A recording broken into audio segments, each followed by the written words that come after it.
Bapa kami yang ada di kerajaan surga, terima kasih Tuhan, terima kasih. Engkau sungguh baik Tuhan, Engkau sungguh memperhatikan kami dalam kehidupan kami. Pada pagi ini kami berada di rumah-Mu Tuhan, dapat memuji dan memuliakan nama Tuhan. Engkau telah memberikan kekuatan dan kesehatan kepada kami, sehingga kami dapat memuji Tuhan. Tuhan, sebentar kami akan mendengarkan firman-Mu, kiranya Engkau menyucikan hati kami, sehingga apa yang kami dengar ini memberikan kekuatan rohani kami. Sehingga pada saat kami pulang ke rumah kami masing-masing, kami tidak sia-sia Tuhan, tapi mendapatkan berkat dari Tuhan. Terima kasih Tuhan, terima kasih. Kami naikkan doa dengan Yesus Kristus, Juru Selamat kami yang hidup. Amin. Silakan duduk.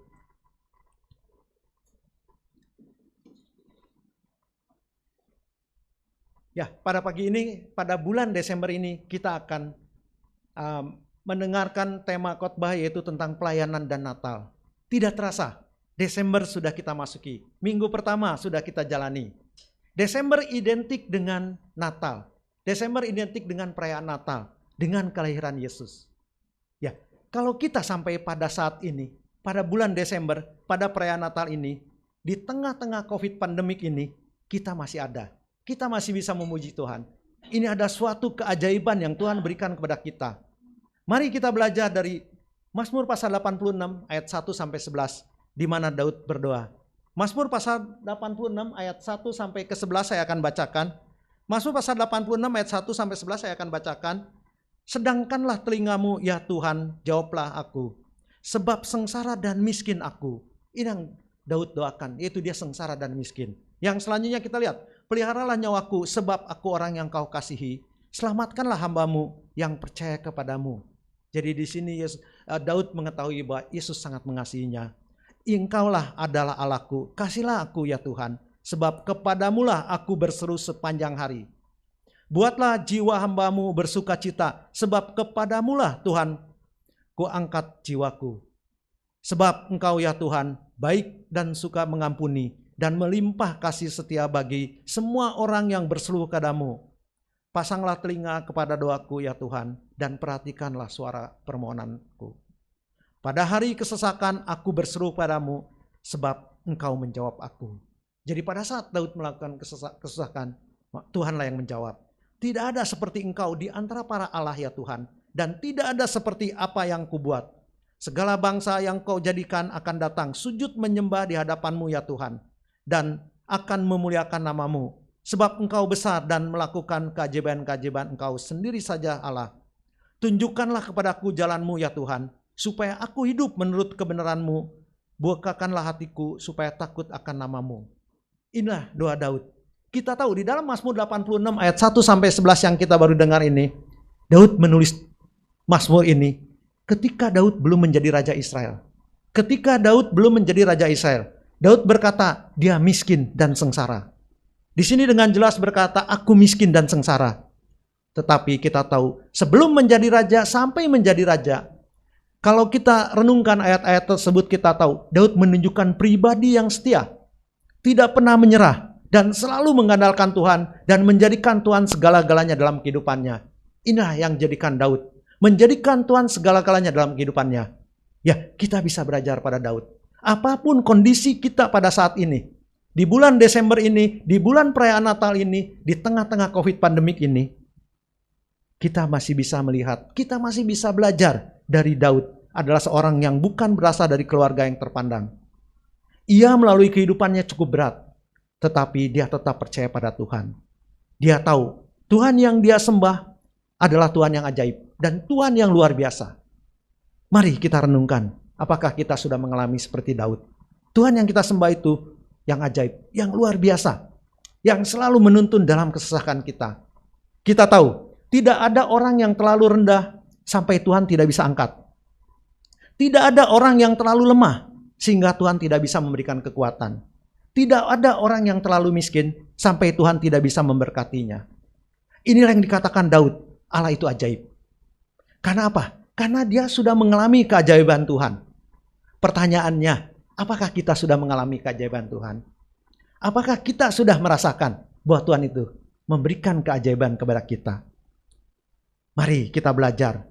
Karena kita bisa mengalami keajaiban Tuhan kalau kita harus mau setia dan membayar harga. Kalau kita mau setia dan membayar harga, kita siap dan kita bayar harga kita. Yesus bertanya ke Bartimeus, maukah engkau sembuh? Maukah engkau mengalami keajaiban Tuhan? Ketika Bartimeus berkata mau, keajaiban Tuhan terjadi dan dia sembuh.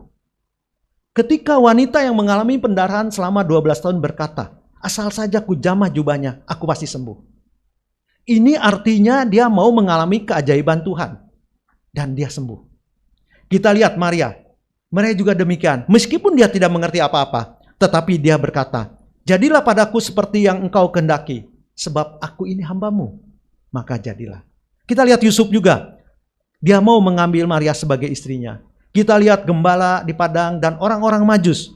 Mereka semua mau berani membayar harga. Berani menempuh perjalanan yang cukup jauh. Yang penuh resiko. Dari keamanan, dari segalanya. Tapi dia berani membayar harga. Keberanian kita juga untuk meninggalkan dosa adalah bukti bahwa kita mau mengalami keajaiban Tuhan. Maukah kita meninggalkan dosa ini? Kalau kita mau, kita akan mengalami keajaiban Tuhan yang sudah kita siap untuk membayar harganya. Kita tahu Samong. Samong adalah seorang tawanan perang di Kamboja. Dia melarikan diri pada tahun 1979. Sesudah itu dia ditampung oleh kamp pengungsi di Thailand. Ya, dia sempat bertemu dengan beberapa orang Kristen. Diberikannya makanan, diberikannya pakaian, selimut, dan sebuah Alkitab. Saat itu dia belum percaya Tuhan.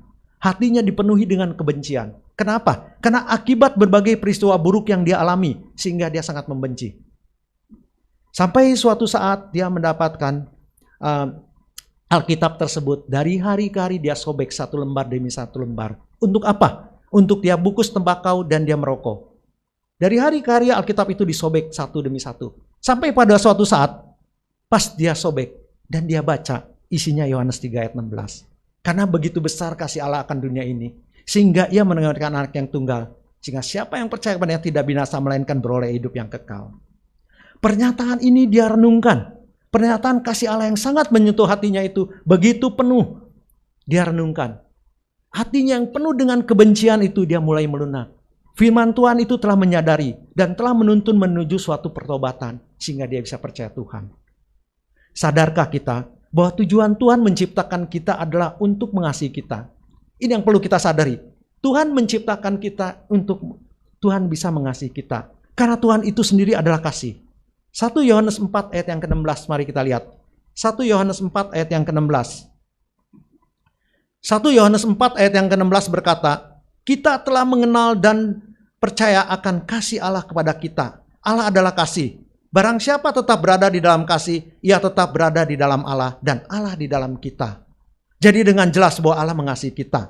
Allah selalu mengasihi kita apapun keadaan kita. Karena ia adalah objek untuk kita yang mendapat kasih dari Allah. Allah mengasihi manusia bukan untuk kepentingannya supaya kita memuliakan Allah. Namun sejak semula dia telah merencanakan untuk mengangkat kita menjadi anak-anaknya. Sebagai sasaran kasih Allah. Maukah kita menerima kasih Allah? Itulah sebabnya kita begitu berharga di mata Tuhan. Sehingga dia mengutus Yesus untuk datang ke dunia. Untuk menebus dosa kita. Karena dia mengasihi kita. Ya, inilah. Ia ingin menunjukkan kasihnya pada kita sebagai anak-anaknya. Mewujudkan kedekatan hubungan sebagai seorang anak dan ayah. Namun semua itu hanya bisa kita dapati hanya melalui Yesus Kristus. Dari yang lain tidak bisa. Jika demikian sudah seberapa besar sih kita mengasihi Allah?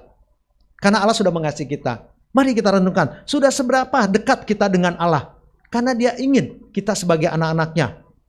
Kalau belum, mari kita bangun hubungan kita mulai sekarang. Dan kita nikmati kasihnya yang sungguh ajaib ini. Mari kita bangun. Yang kedua, kita harus menyadari kebutuhan akan keajaiban Tuhan ini. Kita harus sadari bahwa kita butuh keajaiban Tuhan. Mengapa Herodes tidak mengalami keajaiban Tuhan pada saat Yesus lahir? Pada saat Natal. Karena dia tidak membutuhkannya.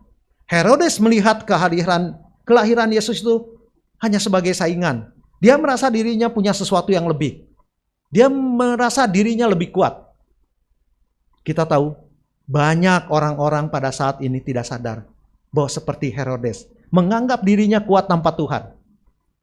Banyak orang-orang yang merasa kuat tanpa Tuhan bisa hidup. Padahal Tuhan yang memegang kendali dalam hidup kita. Mari kita lihat Mazmur 103 ayat yang ke-19. Mazmur pasal 103 ayat yang ke-19 berkata, Mazmur pasal 103 ayat yang ke-16 berkata, Tuhan sudah menegakkan tata di sorga, dan kerajaannya berkuasa atas segala sesuatu. Kerajaannya berkuasa atas segala sesuatu. Jadi kita tahu, segala sesuatu yang terjadi hidup kita ini ada di bawah kendali Tuhan. Tidak ada sesuatu kekuatan di dunia yang dapat mengubah rencana atas hidup kita. Segala peristiwa yang membahagiakan maupun yang mengecewakan dalam hidup ini ada suatu proses Tuhan izinkan untuk terjadi, untuk bisa kita tumbuh iman kita, untuk bisa bertumbuh karakter kita yang baik.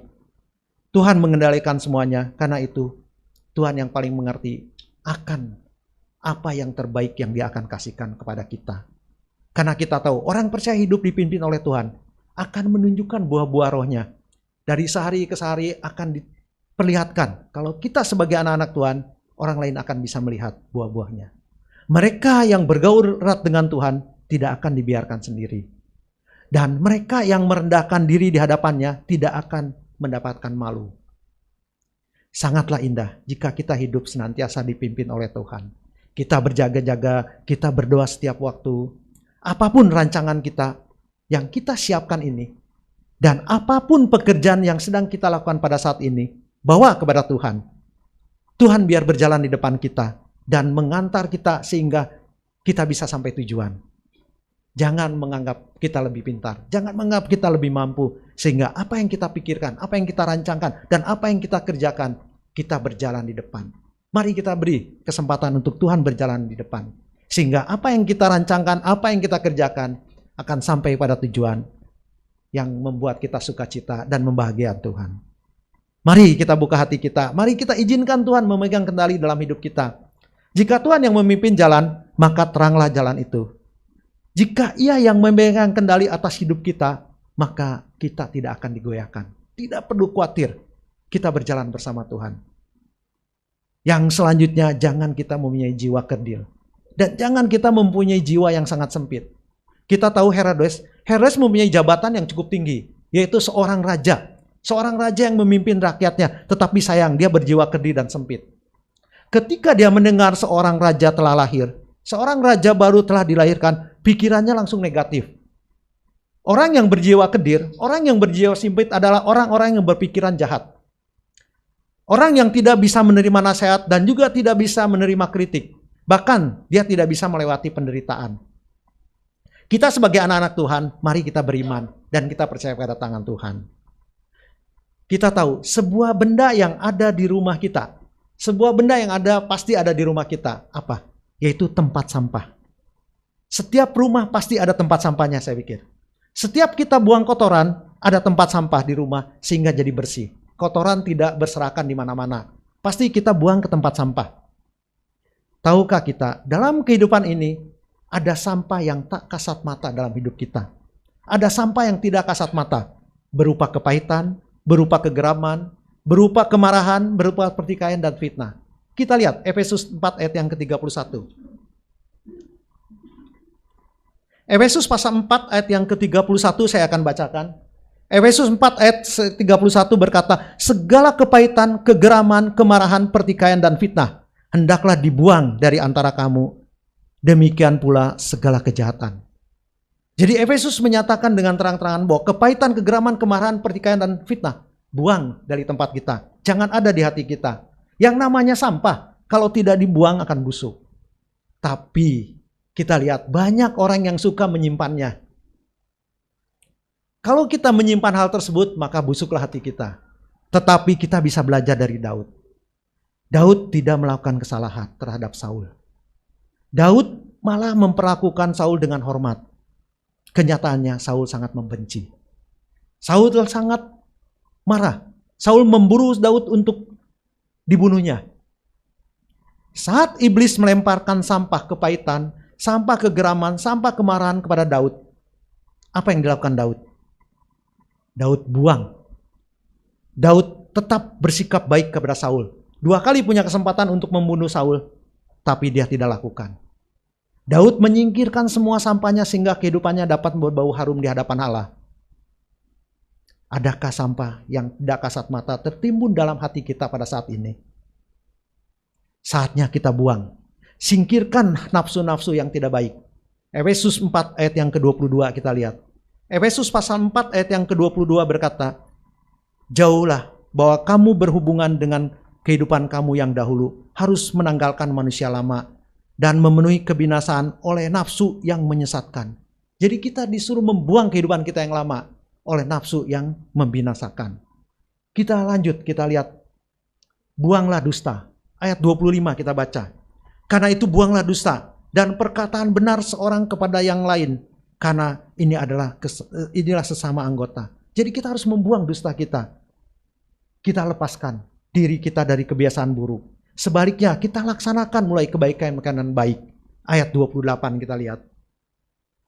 Orang yang mencuri janganlah ia mencuri lagi, tetapi baiklah ia bekerja keras dan melakukan pekerjaan yang baik dengan tangannya sendiri supaya ia dapat membahagiakan sesuatu kepada orang yang berkekurangan. Dan kita tahu kehidupan kita akan menjadi bau harum di hadapan Tuhan jika kita mau membuang segala sesuatu yang nafsu, yang dusta, yang tidak baik, yang kita bisa mengampuni, dan juga yang buruk, sehingga kita bisa melakukan yang baik, sehingga kita menjadi harum di mata Tuhan. Yang selanjutnya, kita juga harus memandang masalah dengan tepat dan benar, jangan dengan salah. Segala masalah harus kita lihat dengan tepat dan benar. Herodes memandang masalah itu sebagai musuh dan menghancurkan. Masalah bukanlah musuh, masalah bukan yang menghancurkan, tetapi masalah adalah guru untuk mendewasakan kita. Natal mengajarkan kita bahwa di tengah-tengah masalah kita tidak akan takut. Dan kita tidak akan gentar karena Allah Immanuel. Mengajarkan bahwa kita adalah anak-anak Allah. Allah memberikan mujizat kepada kita dan Allah memberikan keajaiban kepada kita supaya kita kuat. Supaya kita bisa tahu menghadapi masalah dengan tepat dan benar. Mari kita lihat Yosua 1 ayat yang ke-9. Yosua pasal 1 ayat yang ke-9. Yosua pasal 1 ayat yang ke-9 berkata, bukankah telah kuperintahkan kepadamu, kuatkan dan teguhkanlah hatimu. Janganlah kecut dan tawar hati, sebab Tuhan Allahmu menyertai engkau kemanapun engkau pergi. Kuatkan dan teguhkanlah. Firman Tuhan terus-menerus menegaskan bahwa suatu pesan penting ini, jika diperhatikan dalam Yohanes pasal 1 ini, kekuatan dan teguhkanlah hatimu itu sebanyak 4 kali disebutkan. Dalam ayat 6, dalam ayat 7, dalam ayat 9, dan dalam ayat 18. Di sini beberapa kali diulang, kuatkan dan teguhkanlah. Tuhan terus berpesan demikian kepada Yosua. Ketika Yosua menggantikan posisi Musa untuk memimpin bangsa Israel ke tanah perjanjian dan melewati laut Yordan, Tuhan berpesan, kuatkan dan teguhkanlah. Tuhan berkata demikian dan janjinya bahwa ia akan terus menyertai Yosua dengan catatan bahwa Yosua harus tetap bertindak sesuai dengan apa yang Tuhan perintahkan. Ya, dunia hanya bisa mengatakan, jadilah kuat, jadilah berani. Tetapi dari mana kekuatan dan keberanian itu? Kekuatan dan keberanian yang sejati tidak bisa tiba-tiba ada dalam diri kita. Atau dapatkan seketika itu juga dengan usaha kita. Kekuatan dan keberanian hanya bisa dihadapi kalau kita di dalam Tuhan. Hanya Tuhan yang dapat memberikan kekuatan hati kita untuk menjadi berani dan terus melangkah. Tidak ada sumber lain selain dalam Tuhan. Janji Tuhan telah mengatakan bahwa Dia akan selalu menyertai kita, adalah pusat alasan mengapa kita bisa kuat dan berani. Tetapi pernyataan Tuhan itu tidak akan terjadi jika kita tidak bertindak dengan benar. Kita harus merenungkan, kita harus melakukan firman Tuhan. Apa untuk memastikan apa yang kita kerjakan akan kita berhasil dan kita beruntung. Pernyataan Tuhan itu pasti, tindakan kita itu yang benar akan menjadi sumber kekuatan dan sumber keberanian.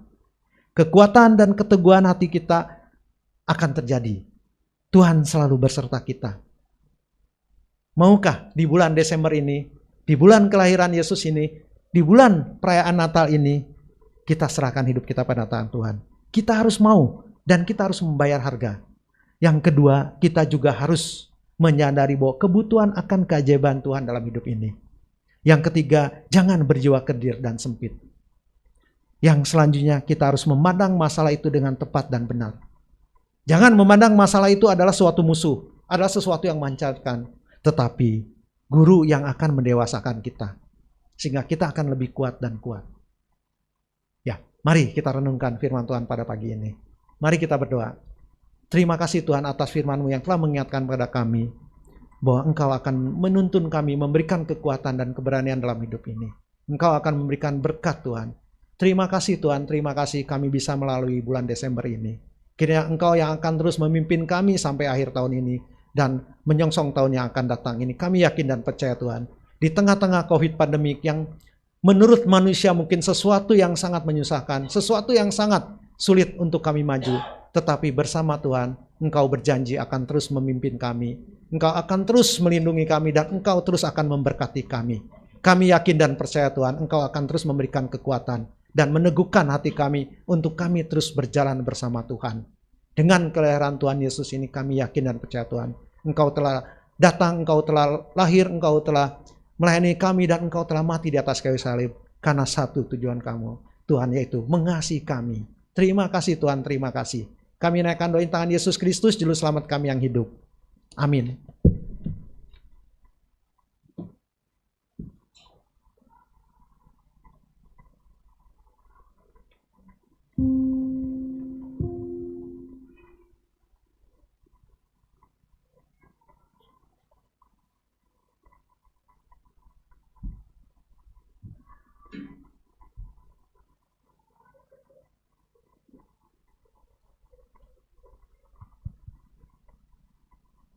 Bapak Ibu, saudara-saudara yang dikasihi Tuhan, kita akan masuk di dalam perjamuan kudus.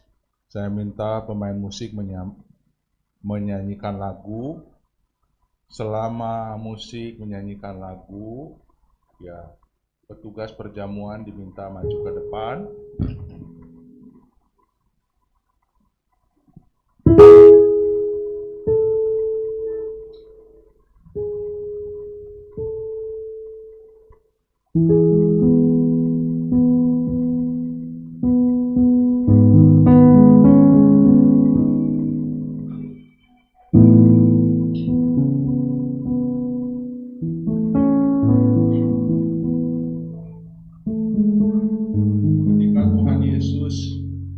Bersama-sama dengan murid-muridnya, Ia memecah-mecahkan roti dan berkata, "Inilah tubuhku yang diserahkan bagi kamu." Sesudah itu Dia mengambil cawan dan berkata, "Inilah darah perjanjian baru yang dicurahkan bagi kamu. Makanlah, minumlah untuk mengingat akan daku."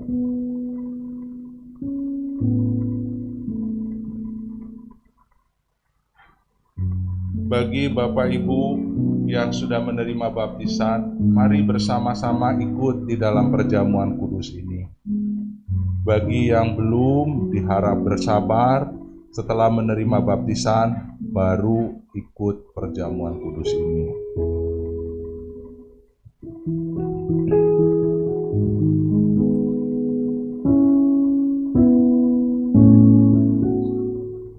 Bagi saudara-saudara yang sudah mendapatkan roti dan cawan, silakan berdoa kepada Tuhan, mengadakan koreksi diri, memeriksa hati dan pikiran. Bila ada kesalahan-kesalahan, ada dosa-dosa yang tidak kita sadari atau kita tidak sengaja, ataupun kita berbuat kesalahan dengan sengaja, mari datang kepada Tuhan dengan pengakuan yang jujur, yang tulus.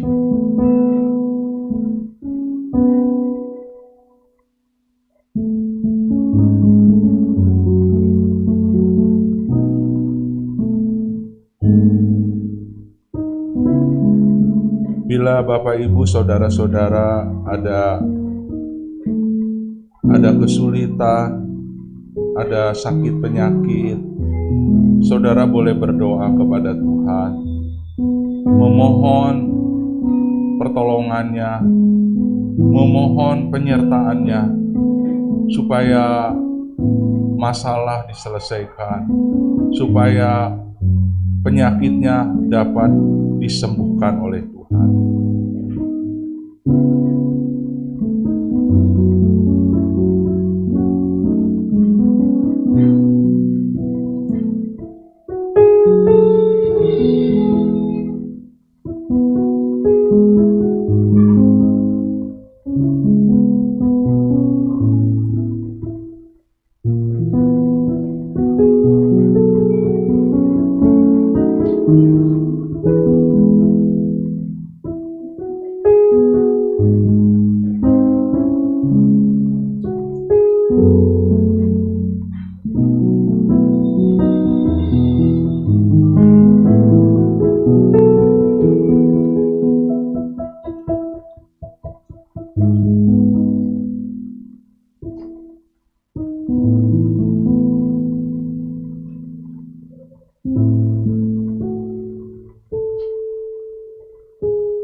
Apakah Ibu Bapak ada yang sudah dibaptis tapi masih belum dapat roti dan cawan?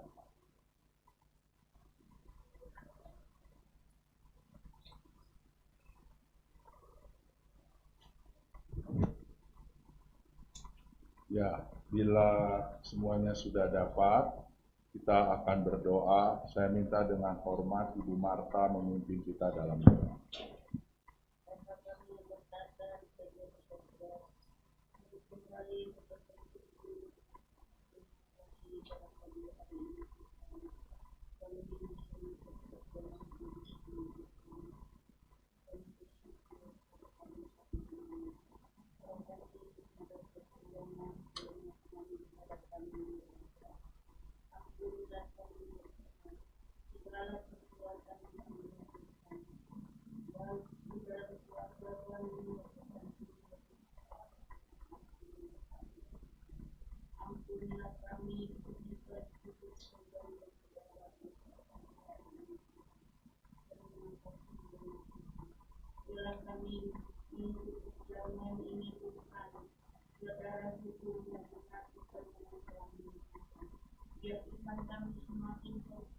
Amin, Tuhan Yesus. Karena kami tahu tidak ada Allah yang kami sembah selain Engkau satu-satunya yang Tuhan, Juru Selamat kami, penolong kami ya Tuhan. Terima kasih ya Tuhan. Kami bersyukur pada kami hari ini Tuhan. Minggu perjamuan ini Tuhan. Kami menyerahkan jemaat-jemaat Tuhan pada hari ini Tuhan. Mereka ada masalah apapun berkisah dengan mereka, berkisah penyakit mereka ya Tuhan. Kami serahkan di dalam tangan-Mu ya Tuhan. Melalui darah-Mu ya Tuhan pada hari ini ya Tuhan. Mereka menerima kesembuhan daripada Engkau ya Tuhan. Terima kasih banyak Tuhan dari kami buat perjuangan ini ya Tuhan. Kami melanjutkan perjuangan ini.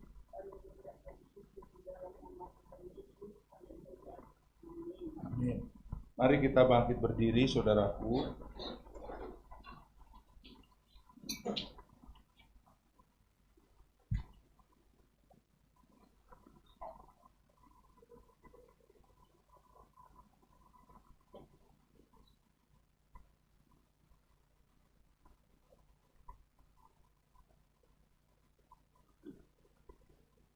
Mari kita angkat roti ini lebih tinggi.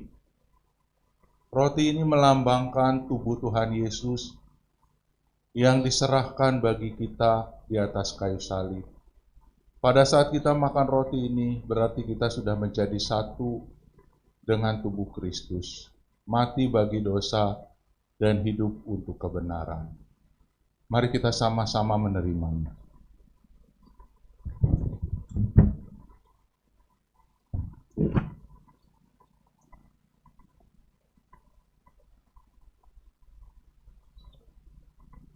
Mari kita angkat cawan ini. Cawan ini melambangkan darah Tuhan Yesus yang diserahkan karena dosa-dosa kita. Bahkan bilur-bilur Kristus berkuasa untuk menyembuhkan segala sakit penyakit. Saudara yang ada sakit penyakit, saudara berdoa kepada Tuhan dengan iman, biarlah bilur-bilur Kristus menjamah, menyembuhkan saudara-saudara. Mari kita sama-sama meminumnya.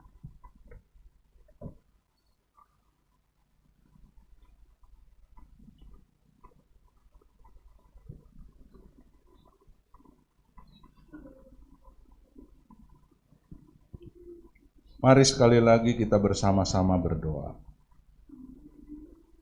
Tuhan Bapa kami yang di surga, terima kasih untuk kasih dan pengorbanan-Mu di atas kayu salib, untuk menanggung segala dosa-dosa kami.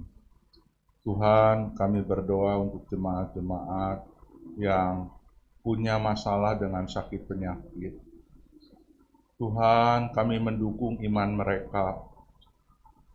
Biarlah kuasa darah Kristus yang tercurah di atas kayu salib menolong mereka untuk memberikan keputusan, baik mereka yang makan obat, mereka yang menggunakan herbal, mereka yang memohon kepada Tuhan dengan hati yang gembira. Tuhan berkati usaha-usaha mereka. Kami percaya Tuhan bisa memakai semua alat-alat itu untuk kesembuhan anak-anak-Mu. Terlebih lagi nama Tuhan dimuliakan dan disaksikan. Tuhan, tolonglah kami. Terima kasih Tuhan. Di dalam nama Yesus kami berdoa. Amin. Silakan duduk saudara-saudara.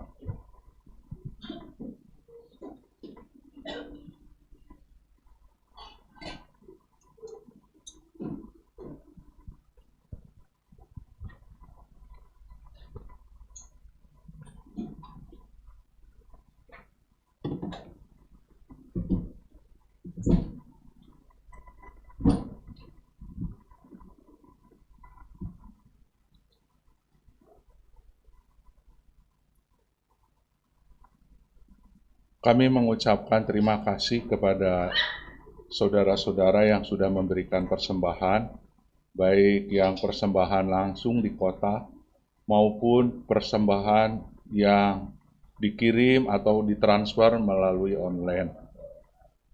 Sekali lagi kami mengucapkan terima kasih, Tuhan memberkati kita.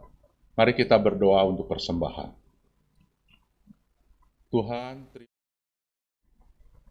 Engkau sudah menggerakkan anak-anak-Mu dengan korban persembahan-persembahan. Tuhan, sucikan persembahan ini, biarlah Engkau pakai terutama di gereja di Tiban ini. Kami mau berdoa Tuhan, untuk jemaat-jemaat di dalam krisis COVID-19 ini. Banyak di antara mereka yang berpenghasilan kurang. Kami percaya Tuhan sanggup menolong kami. Tuhan berkati anak-anak-Mu, segala usaha, kerjaan, tambahan, sampingan, Tuhan berkati Tuhan Yesus. Bukakan jalan keluar bagi anak-anak-Mu yang sungguh-sungguh berseru kepadamu. Tuhan tolong. Berkati jualannya, berkati dagangannya, berkati pekerjaannya, berkati usaha-usahanya. Di dalam nama Yesus kami berdoa. Amin. Bapak, Ibu, saudara-saudara yang dikasihi Tuhan, ada pengumuman bahwa pada hari Kamis, kaum wanita merayakan Natal jam 7 malam. Jadi ibu-ibu khususnya boleh datang. Kalau ada bapak-bapak mau datang, boleh juga.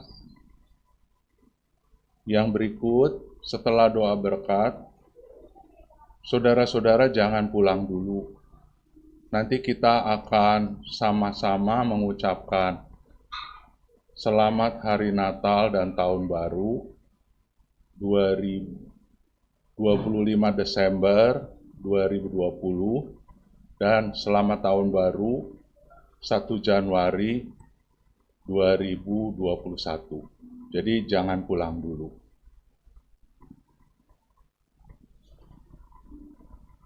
Mari kita sama-sama bangkit berdiri.